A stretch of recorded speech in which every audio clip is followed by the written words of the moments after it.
Do not argue. Do not react. Do not get offended. Listen carefully. Life will place you in front of 1,000 provocations. People will test you. Situations will irritate you. Words will try to pull you into emotional chaos. But the real fight is not with them. It is with the voice inside you that says, answer back. Don't let that slide. Prove yourself. Defend your ego. That voice is your first enemy. If you cannot defeat it, you will spend your entire life controlled by anger, controlled by impulse, controlled by the need to be right, controlled by what others think. And a person who is controlled from within will always be controlled from without. The first war is not external. It is internal. Win that war, and the world loses its power over you. You think your enemy is out there. Your boss, your partner, your parents, the stranger who disrespected you, the driver who cut you off, the comment online that felt like a slap. But none of them are your real opponent. Your real opponent is the part of you that reacts, the part that feels the heat rise in your chest, the part that wants to respond immediately, the part that whispers, say something, don't stay quiet, show them. That is the battlefield. Every time you react without control, you lose that battle. And here is the brutal truth. When you lose the internal war, you become a slave to anger, a slave to ego, a slave to impulse, a slave to validation. You start living in reaction mode. Anyone can push your buttons. Anyone can dictate your mood. Anyone can ruin your day with a sentence. That is not strength. That is captivity. Most people never realize this. They think they are fighting the world, but they are really fighting their own undisciplined mind. When something irritates you, pause for a moment and ask, who is actually in control right now? Me or my emotion? Because anger feels powerful in the moment. But afterward, what remains? Regret, embarrassment, drained energy, a sense that you lost something inside. The other person moves on, but you carry the fire within you. Understand this clearly.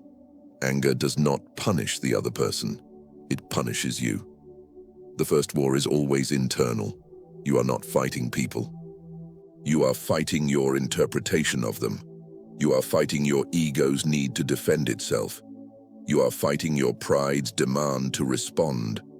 You are fighting the impulse that says, react now. And if you cannot master that impulse, you will be controlled by anyone who knows how to provoke you. That is why the strongest individuals are not the loudest. They are the most disciplined. They feel the emotion. They see it rising, but they do not let it command them. They pause. They breathe. They choose. That pause is power. Every time you refuse to react, you strengthen your mind. Every time you stay calm under pressure, you build internal authority. Every time you choose silence over ego, you move one step closer to freedom. Because the moment you master yourself, the world loses its leverage over you. The first war is against yourself. Win that, and you stop being a prisoner of other people's behavior. You become untouchable. Now let's go deeper. You say, they offended me, but pause for a second. Did they? Or did you decide to be offended? This is uncomfortable to hear.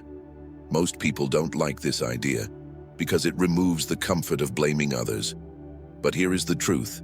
No one can offend you without your cooperation. Read that again. Words are sounds, air vibrating, nothing more. They do not contain emotional poison by default. They only become poison when you ingest them. Think about it.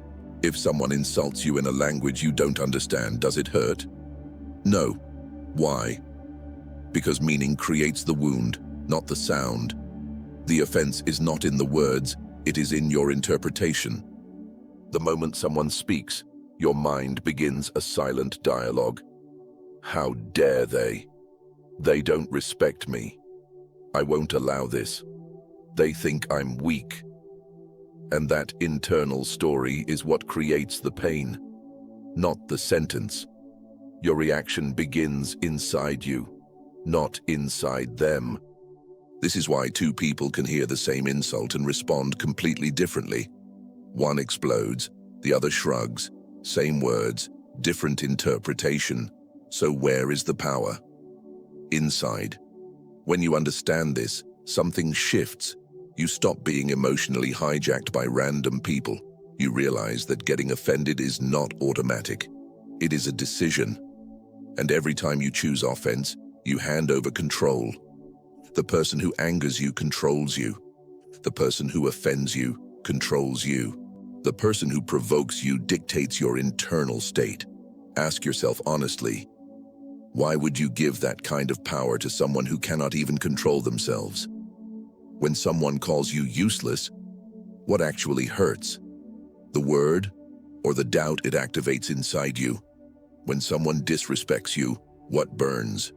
The sentence or the ego that wants validation? Most people are not hurt by what was said. They are hurt by what they believe about themselves. That is the deeper war.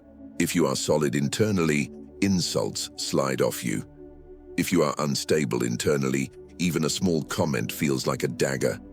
So the work is not about controlling what people say. It is about strengthening what you believe. The next time someone criticizes you, pause. Do not react. Ask yourself, is this objectively true? If yes, improve. If no, ignore. Why carry something that does not belong to you? You are not required to accept every emotional package someone throws at you. You can let it drop. You can decide, this does not enter my mind. This is not denial. This is discipline. This is emotional sovereignty. Because once you understand that offense is a choice, you stop reacting automatically. You start choosing deliberately, and when you choose not to be offended, you become harder to manipulate. You become difficult to provoke. You become mentally unshakable.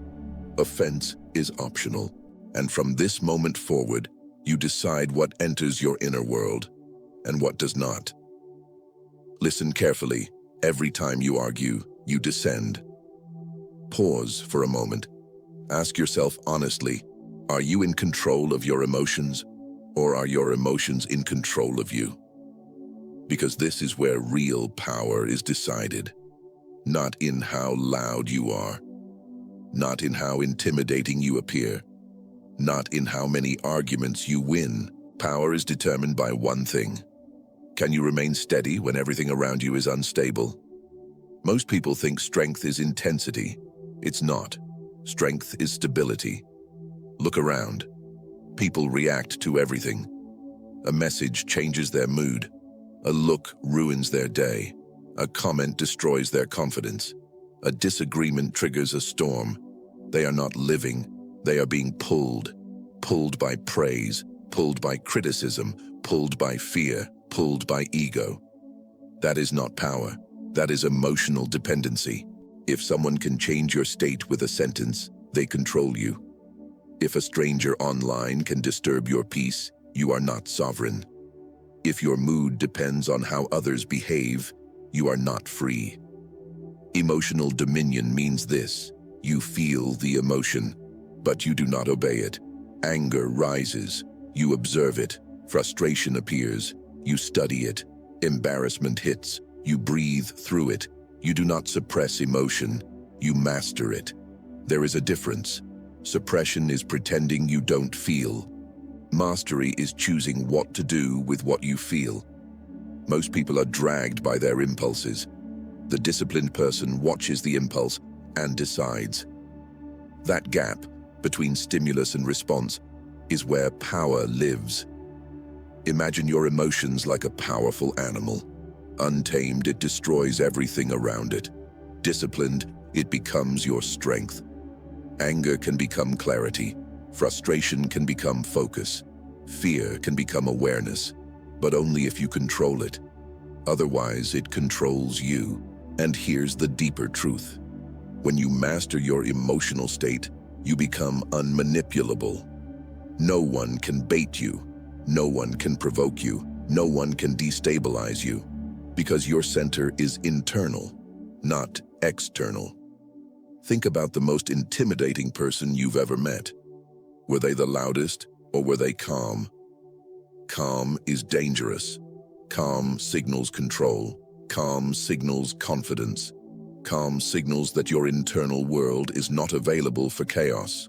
When you develop emotional dominion, something shifts. You stop reacting instantly. You slow down. You breathe. You assess. You respond instead of explode. And people feel it. They sense that pushing you will not work. They sense that provoking you is useless. They sense that your mind is not easily accessed.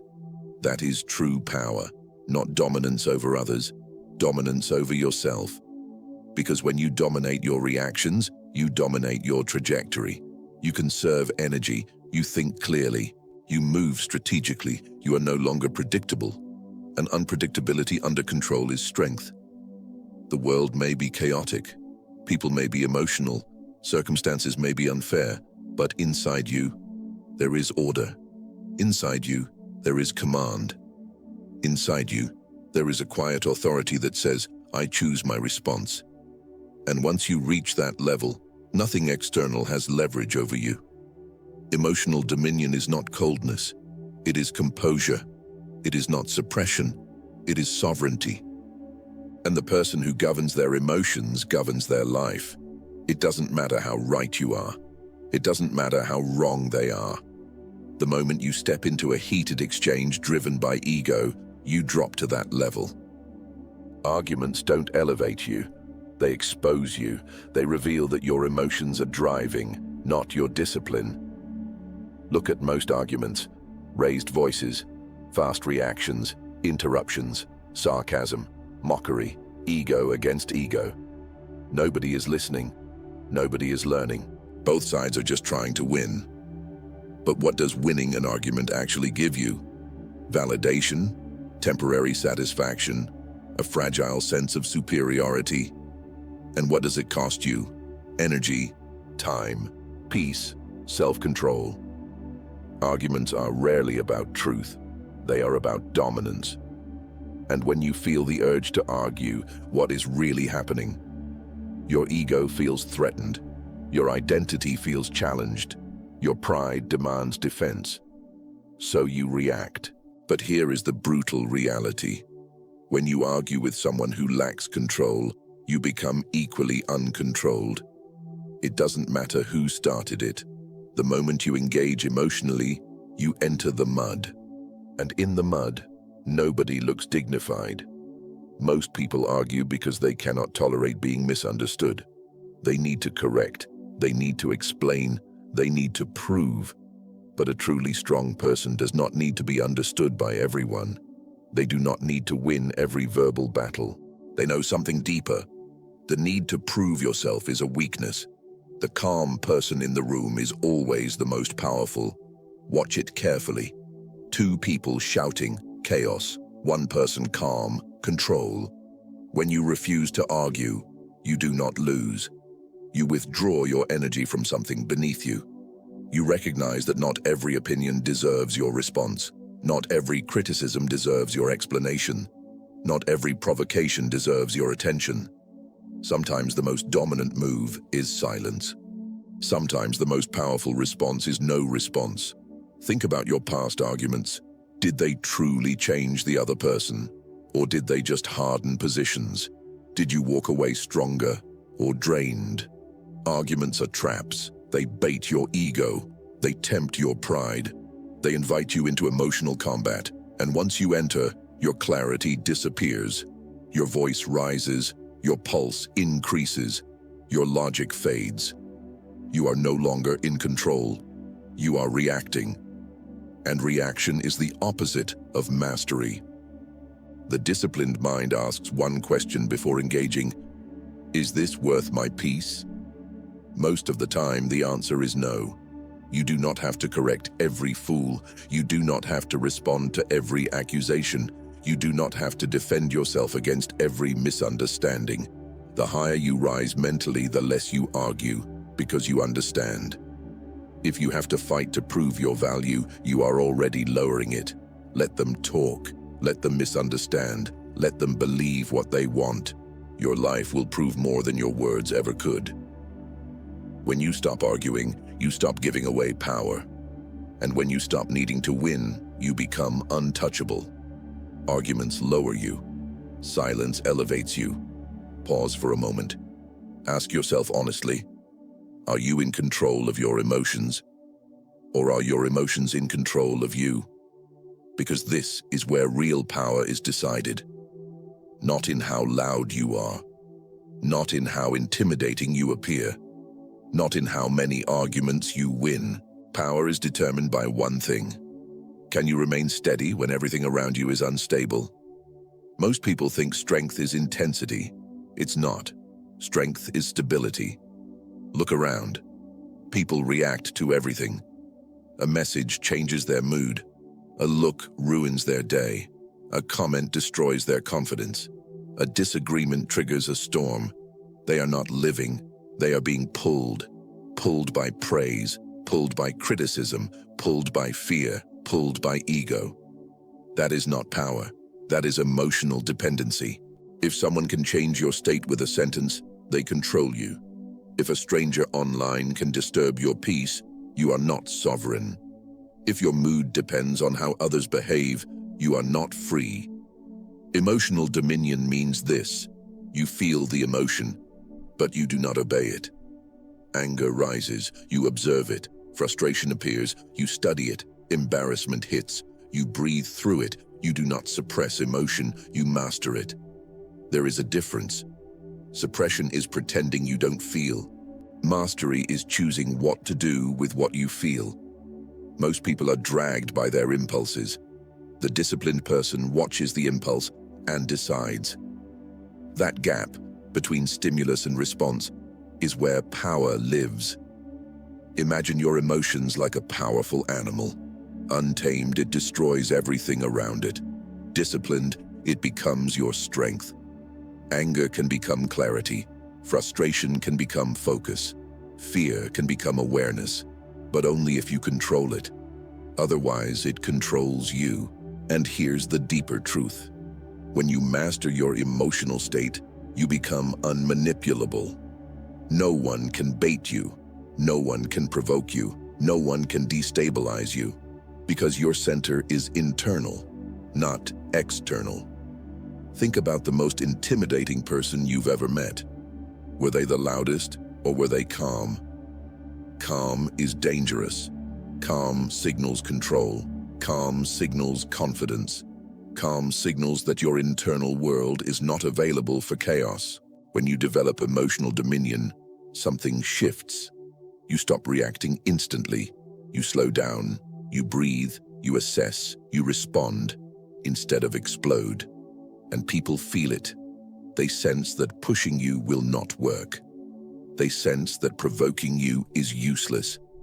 They sense that your mind is not easily accessed. That is true power. Not dominance over others. Dominance over yourself.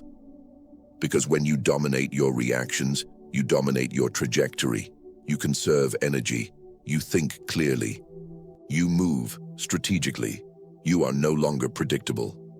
And unpredictability under control is strength. The world may be chaotic. People may be emotional. Circumstances may be unfair. But inside you, there is order. Inside you, there is command. Inside you, there is a quiet authority that says, I choose my response. And once you reach that level, nothing external has leverage over you. Emotional dominion is not coldness, it is composure. It is not suppression, it is sovereignty. And the person who governs their emotions governs their life. Now I want you to zoom out, far beyond the insult, far beyond the argument, far beyond today. Because here is something most people forget every single day. Everything is temporary. The anger you feel right now, temporary. The embarrassment, temporary. The criticism, temporary. The person who offended you, temporary. Even you, temporary. That's not pessimism, that's clarity. Think about the last time you were furious, the last argument that felt huge, the last moment you thought, this is unbearable. Where is it now? Gone. Reduced to a memory. Maybe you can barely remember the details. Yet in that moment it felt urgent. It felt overwhelming. It felt like it deserved your full emotional investment. But time erased it. And it will erase this moment too. Most people waste years reacting to things that won't matter in months. They sacrifice peace for situations that won't even exist in a short time. They burn energy on temporary people in a temporary world. Imagine this. You are standing on a small planet, spinning in a vast universe. Your problems, your arguments, your insults, microscopic. And yet you allow them to dominate your inner world. Why? Because you forget how short this all is. One day, you and the person who insulted you will both be gone. The comment will not matter.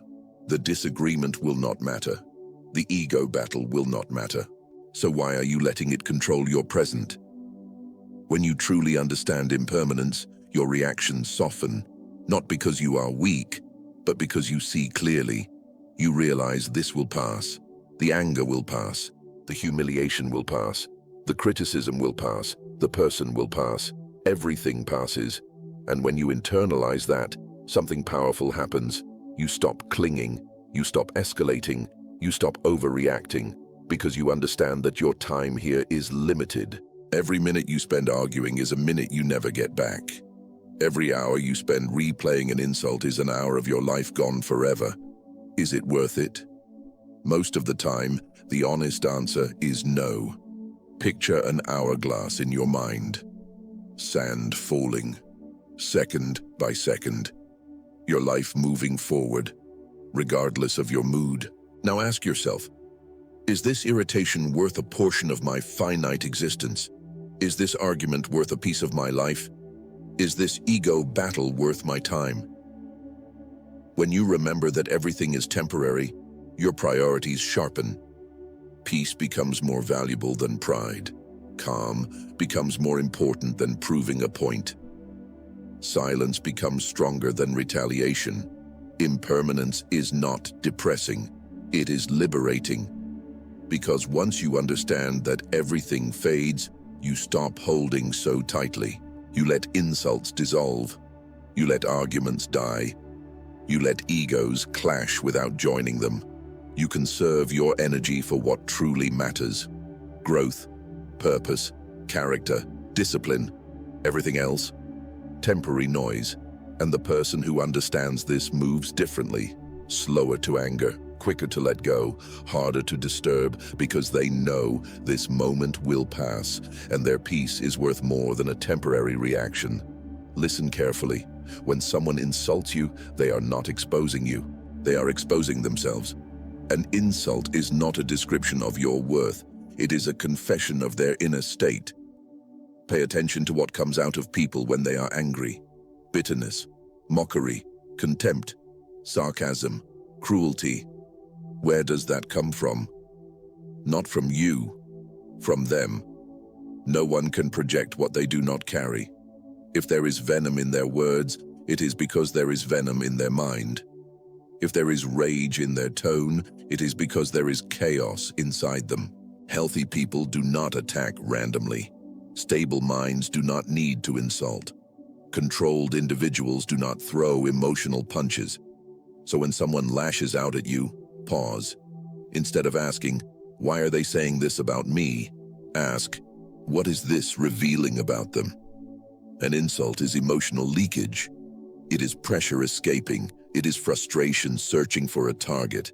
And if you react, you become that target. But if you observe calmly, you see the truth. This is not about me. This is about their insecurity, their jealousy, their anger, their unresolved pain. Think about it. Have you ever insulted someone when you were completely at peace? No. Insults are born from internal disturbance. They are symptoms, not strategies. When someone tries to degrade you verbally, what they are really saying is, I am not in control of myself. They are announcing their instability. And here is where most people make the mistake. They take ownership of something that doesn't belong to them. They internalize the insult. They replay it. They argue against it in their head. They carry it. But why would you carry someone else's emotional garbage? If someone throws mud at you, you do not have to catch it. If someone spits venom, you do not have to drink it. Your mind is not a public landfill. It is a guarded space. And when you understand that insults reveal the speaker, you stop absorbing them. Instead of reacting, you analyze. Instead of defending, you observe. Instead of escalating, you detach. You begin to see insults as information. Information about the other person's emotional condition.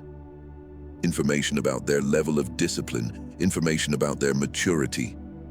And that perspective changes everything. Because now, instead of feeling attacked, you feel aware. Instead of feeling diminished, you feel elevated. Because you recognize the insult says more about them than it ever could about you. And once you stop personalizing what was never personal, you regain your power. Let them speak. Let them project. Let them reveal themselves. You remain steady. You remain centered. You remain in control. Because the person who understands this truth cannot be emotionally hijacked. Insults reveal the speaker. Your response reveals you. Choose yours carefully. Here is where most of your suffering begins. Not with what happens, not with what people say, not with circumstances, but with this mistake. You try to control what was never yours to control. And when it doesn't bend to your will, you get angry. You try to control what others think of you. You try to control how they behave. You try to control whether they respect you. You try to control outcomes. You try to control situations. You try to control everything. And when reality refuses to obey, frustration takes over. But here is the dividing line between the undisciplined mind and the sovereign one. Some things are yours. Most things are not. What is yours? Your thoughts, your interpretations, your choices, your reactions, your discipline, your attitude. What is not yours? Other people's opinions, other people's behavior, other people's emotions, the weather, the traffic, the economy, the timing of life. And yet, where do most people waste their energy? On the second list. They argue with reality. They rage against what cannot be changed. They burn themselves trying to bend the external world. It never works. If someone disrespects you, can you control that they spoke? No. Can you control what you do next? Yes. If someone misunderstands you, can you force them to see your perspective? No. Can you control your composure? Yes. If something goes wrong, can you rewind time? No. Can you control your response moving forward? Absolutely. This is the pivot point of mental strength. When you obsess over what you cannot control, you hand your emotional state to randomness. When you focus on what you can control, you reclaim authority. Think about it like this. Getting angry at things outside your control is like yelling at the rain to stop. The rain does not care. The only one getting wet and exhausted is you. You are fighting a battle that cannot be won, and every time you do, you lose energy. The disciplined mind does something different. It asks one brutal, simple question. Is this within my control? If the answer is no, release it. If the answer is yes, act. No drama, no overthinking, no emotional spiral, just clarity. Most people are mentally exhausted not because life is unbearable, but because they are fighting the wrong fights. They are trying to control the uncontrollable while neglecting the only territory that truly belongs to them, their inner world. And here is the power shift. The moment you stop trying to control everything, you become harder to destabilize. Because now, insults are outside your control, so you don't chase them. Criticism is outside your control, so you don't obsess over it.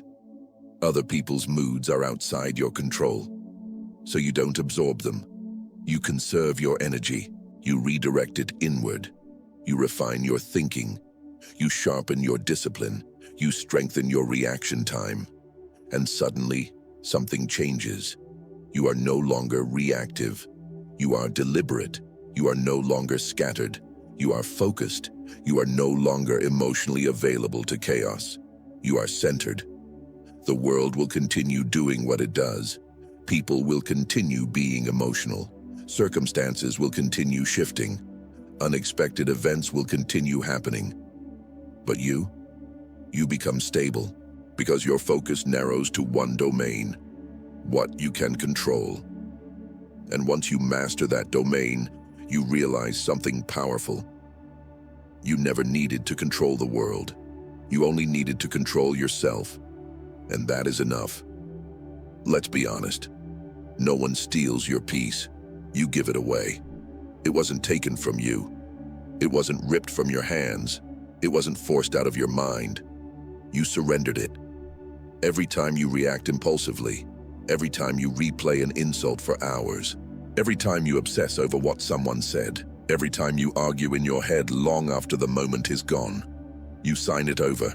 You say, without realizing it, "Here, take my calm, take my clarity, take my energy."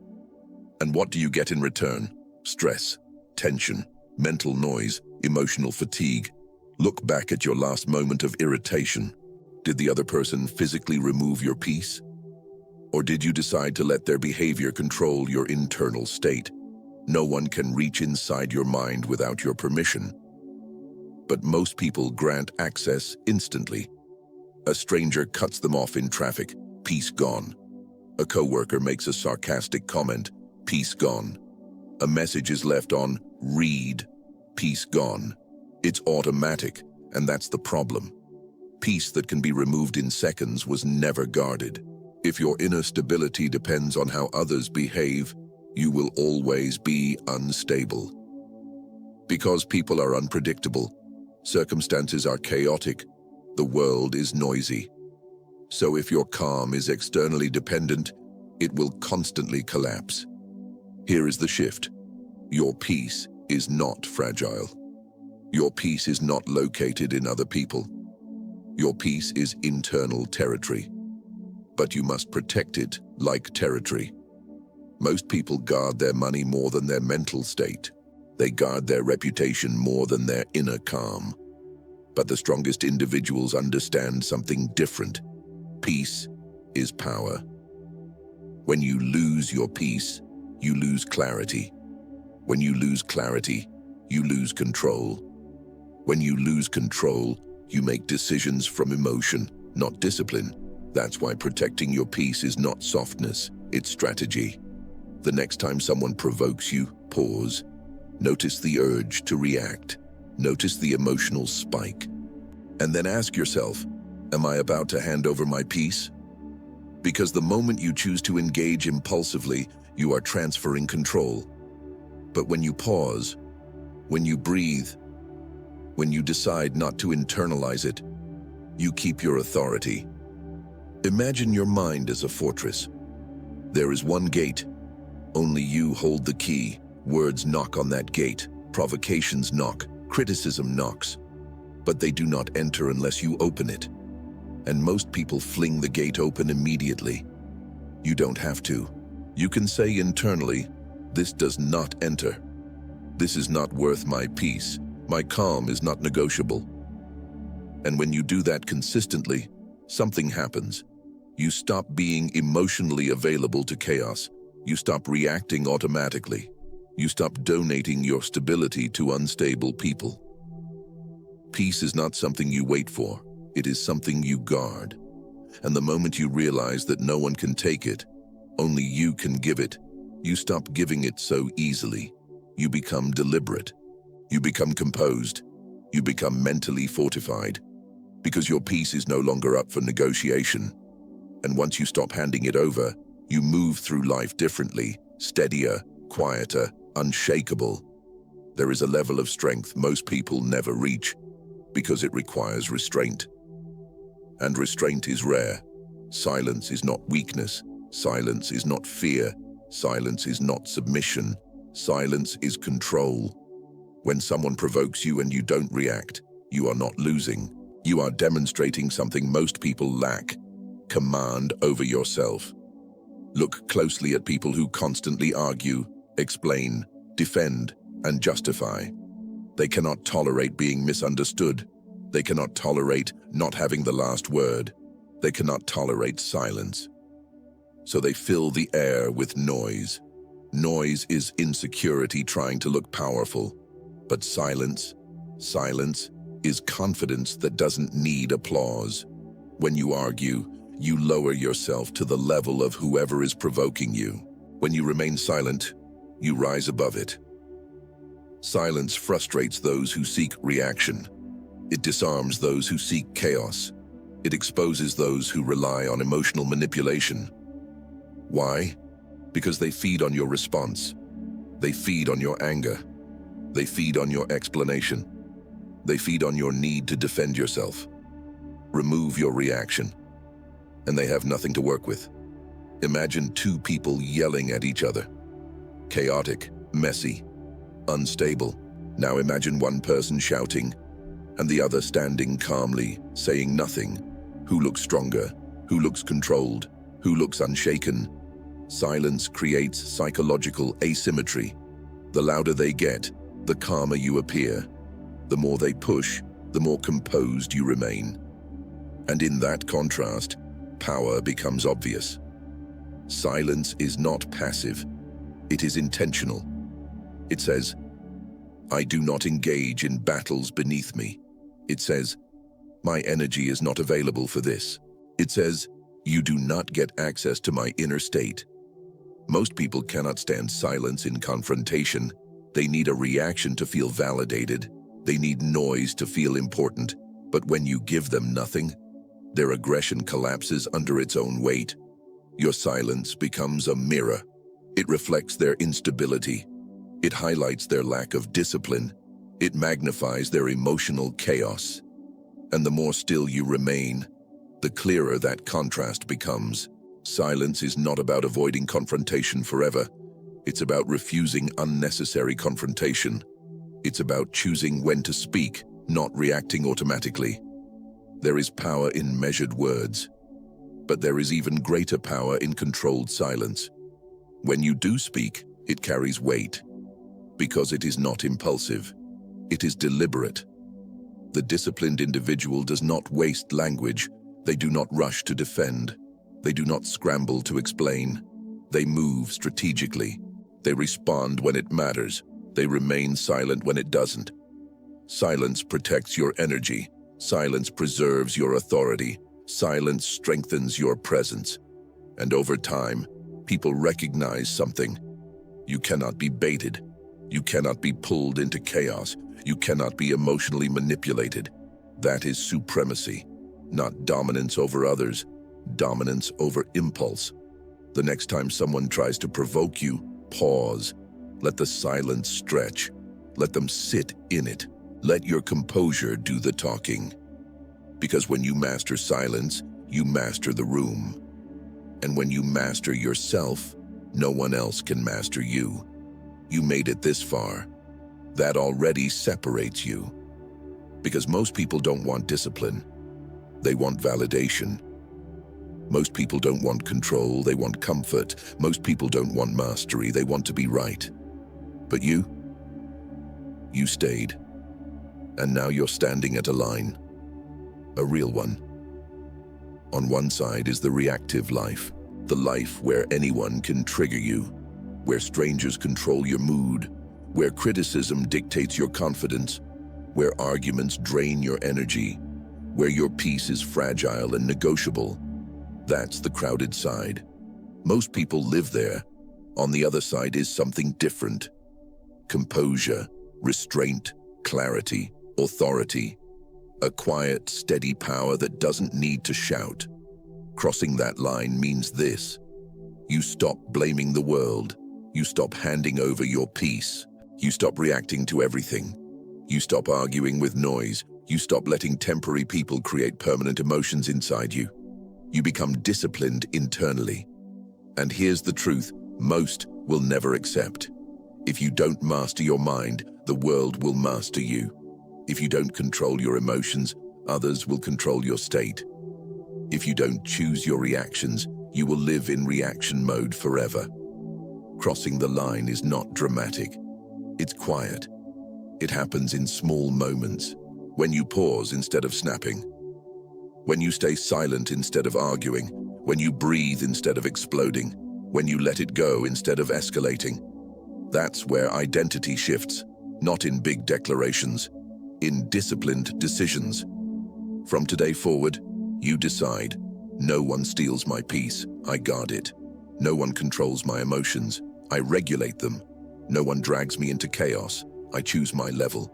You become the person who cannot be provoked easily, the person who doesn't chase the last word, the person who doesn't explain themselves to everyone, the person whose calm presence says more than noise ever could.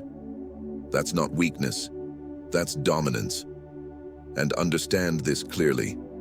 The world respects what it cannot control. When you stop being emotionally available to chaos, you become harder to manipulate. When you stop arguing, your words carry more weight. When you stop reacting, your presence becomes stronger. This is the shift. This is the line. And you either cross it, or you stay where you've always been. Reactive, emotional, pulled in every direction, or steady, focused, internally unshakable. So decide, not tomorrow, not when it's convenient, now. Because the next insult is coming, the next provocation is coming, the next moment of irritation is coming. And when it does, you will either prove that this was just motivation, or you will prove that it became identity. Cross the line, become the person who cannot be moved. Calm, controlled, imperturbable, unbreakable. And from that place, you don't just survive the chaos, you stand above it.